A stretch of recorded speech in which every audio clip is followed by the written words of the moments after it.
tão lembrados, ele próprio liderou uma fuga de americanos de um campo de prisioneiros vietnamita. E desde então, vem afirmando que o campo onde era mantido preso não era o único no Vietnã. Embora ele nunca fosse capaz de apresentar uma prova de suas alegações, Braddock é conhecido como um dos mais ferrenhos defensores da teoria que prisioneiros americanos ainda são mantidos no Vietnã hoje. Braddock tem, contudo, recusado todos os convites para falar com as organizações de ex-combatentes e tem se omitido de qualquer debate público sobre as controvérsias dos fuzileiros. A delegação americana esperava que a presença dele nas reuniões aumentaria seu poder de negociação.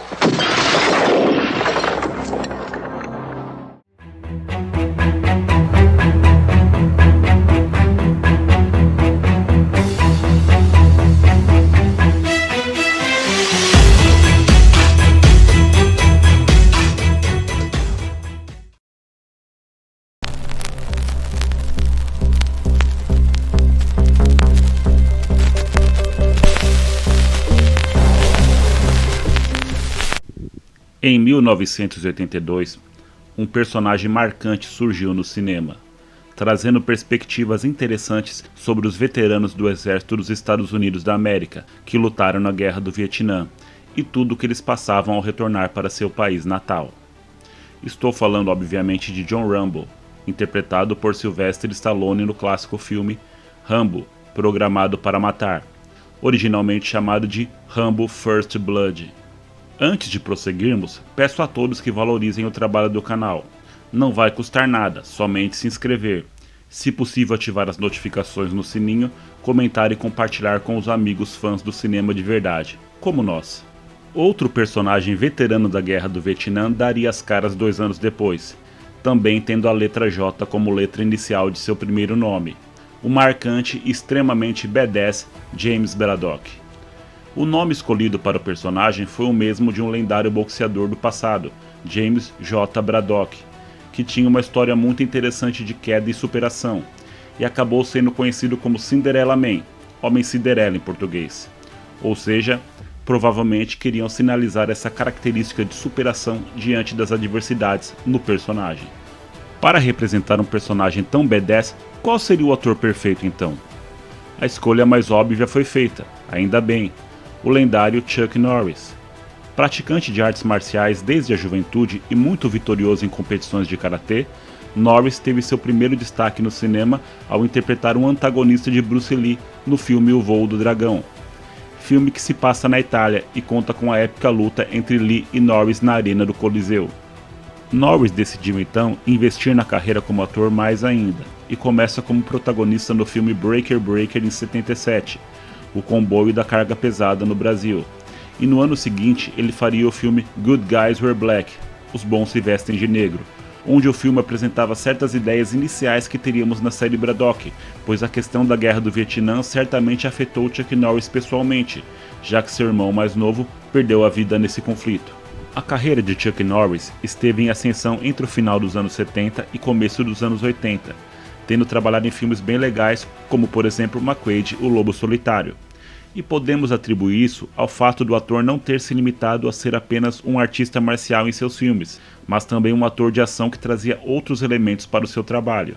Esse destaque vai levar ao fechamento de um contrato milionário e exclusivo com a lendária empresa Cannon Filmes. E aqui começa nosso assunto principal, pois o primeiro trabalho realizado foi Missing in Action, ou para nós aqui no BR, Braddock, o Super Comando. No começo desse vídeo eu falei sobre o filme Rambo, lembra? Vou retornar a esse ponto para expandir um fator interessante. É comum vermos por aí várias pessoas limitarem o personagem Braddock e a série de filmes Missing in Action como meras imitações de Rambo, mas trarei outra perspectiva para vocês. Quando esse filme foi lançado, só existia até então o primeiro Rambo, que para quem já assistiu toda a série de filmes, sabe que ele é um filme muito diferente dos posteriores, pois é focado muito mais no drama de uma pessoa diante de injustas perseguições. John Rambo não era ainda somente a máquina de matar que se tornaria do segundo filme para frente, a despeito do título nada a ver que o filme teve no Brasil. Então o primeiro filme Braddock, ele é muito parecido com uma trama bastante relacionada ao filme Rambo 2, A Missão, mas não podemos esquecer do principal. Braddock é anterior a esse filme, que saiu em 85, enquanto o primeiro filme de Norris pela Cannon é de 1984. Mencionei agora uma trama relacionada entre esses dois filmes, Falarei sobre ela, antes de começar a abordar cada um dos filmes da trilogia. Desde o fim da Guerra do Vietnã, uma crença de que vários soldados norte-americanos haviam permanecido na Ásia como prisioneiros começou a ser difundida, existindo até duas siglas que se tornaram termos bastante conhecidos relacionados a isso: POW, Prisoner of War, prisioneiro de guerra, e MIA, Missing in Action, desaparecido em combate, que, como vocês devem ter percebido, é o nome dessa série de filmes. Um dos responsáveis por difundir esse discurso foi um cara chamado Bo Gritz, que muitas pessoas até diziam que tanto Braddock como John Rambo, no segundo filme, se inspiraram nesse homem, pois ele foi um oficial do exército que afirmava que realizou algumas missões extraoficiais de resgate de prisioneiros de guerra americanos no Vietnã durante os anos 70. Bom, sendo verdade ou não, essa história se assemelha bastante aos dois filmes. Braddock, o Supercomando, relata a história de um homem que, após ter passado vários anos como prisioneiro no Vietnã e ter fugido, leva uma vida simplória nos Estados Unidos e tem a oportunidade de voltar ao Vietnã para libertar seus antigos companheiros, que, embora todos afirmassem o contrário, ele sabia que estavam lá como prisioneiros ainda. Esse filme conta com James Hong também, que é aquele cara que quase sempre é escolhido quando querem um senhor oriental nos filmes ou séries. Também um dublador muito prestigiado e, pelo menos até a gravação desse vídeo, ele ainda está vivo, com quase 100 anos de idade. Uma cena de destaque é a de James Braddock descendo por um prédio bem alto, sem a ajuda de nenhum equipamento sofisticado, para fazer uma missão no modo stealth. Dirigido por Joseph Zito, que havia trabalhado em Sexta-feira 13 parte 4, o filme teve um orçamento modesto de 2,5 milhões e arrecadou mais de 20 milhões de doletas, um sucesso significativo. No ano seguinte, 1985, teríamos já o segundo filme da trilogia, Braddock 2, O Início da Missão. O que permitiu que fosse lançado um intervalo tão pequeno foi o fato dele ter sido filmado e produzido junto do primeiro filme. Dizem até que a ideia é que esse filme fosse o primeiro, mas como o outro impressionou bastante a equipe de produção, decidiram lançar primeiro o filme que era para ser o segundo. Provavelmente por isso, esse filme é uma prequela. Narra acontecimentos datados antes dos acontecimentos do primeiro filme. No caso aqui, a estadia de James Braddock em um campo de prisioneiros no Vietnã, sofrendo as mais terríveis torturas e lutando para sobreviver e escapar junto de seus companheiros. Esse é o filme que eu menos gosto dos três. Ele é um tanto mais simples, até por se passar praticamente em um local só, com menos foco nas cenas de ações, digamos até um tanto dramático. Por isso, pode até ser o favorito de algumas pessoas, mas no geral é bacana também, com algumas explosões legais e o Chuck Norris mostrando suas habilidades marciais em muitos momentos. O diretor dessa vez foi Lance Hu, provavelmente por ter sido roteirista do primeiro filme e estar envolvido com a produção. Acabou dirigindo essa parte da história enquanto Joseph Zito se encarregava da outra. O orçamento também girou em torno de 2 milhões, mas com um lucro menor dessa vez, arrecadando 10 milhões e pouco. O terceiro e último filme da série só sairia 3 anos depois, em 1988, custando bem mais do que os outros, cerca de 9 milhões. O que fica bem claro já na cena inicial, que mostra o exército do Vietnã do Norte avançando e ocupando a cidade de Saigon, a atual Ho Chi Minh, pois é uma cena muito mais complexa, se passando em uma cidade com muitas pessoas, muitos figurantes e deve ter custado bastante.